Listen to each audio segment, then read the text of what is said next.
Now here I'm upset about the prosperity gospel because of an article in the Minneapolis Tribune about one of the big churches, 10,000 members, with the pastor having a couple of, a jet and two big condos worth $3 million in Florida and real estate everywhere, all over the place, and gets breaks from his church, so he's in trouble with the IRS, and it's just a mess, and I'm really upset about it.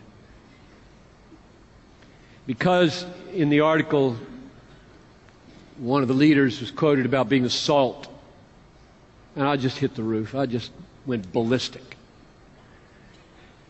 What do you think the salt of the earth is? Well, you're the salt of the earth, but how? Let's go to Matthew 5. Quick. Matthew 5.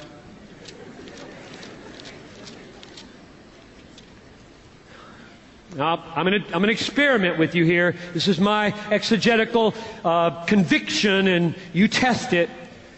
I'm going to define for you the salt of the earth in terms of God is the gospel. Because I see that in this text in Matthew 5:11 to 16. Blessed are you when others revile you and persecute you and utter all kinds of evil against you falsely on my account. Rejoice and be glad, for your reward is great in heaven. Now, I believe that the reward there is Christ, God, ultimately. I believe in degrees of rewards in heaven, but ultimately every reward is leading to God, and He is the final reward.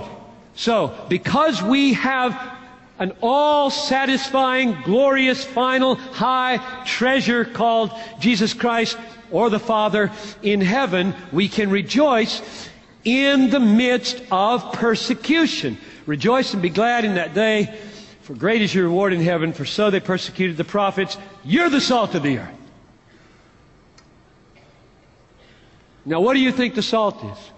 If you just let it flow, let it flow. I'll tell you what it's not. Wealth. And here's why.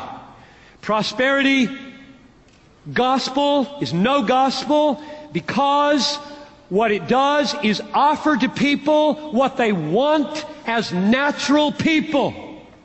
You don't have to be born again to want to be wealthy, and therefore you don't have to be converted to be saved by the prosperity gospel.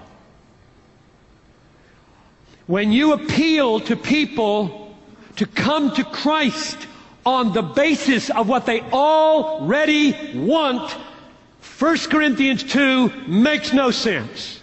The natural man does not receive the things of the Spirit. They are foolishness to him. Therefore, if you offer to people what they do not consider foolishness in the natural man, you're not preaching the gospel. And the prosperity gospel offers to people what they desperately want as fallen people, gives it to them, and grows huge churches. And we export it to Africa and the Philippines, flying in with our jets, bilking of their money, and going back to our condos worth $3 million.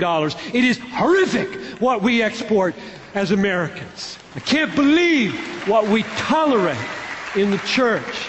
So I'm on a crusade to crucify the prosperity gospel. I hate the prosperity gospel because I love the glory of God.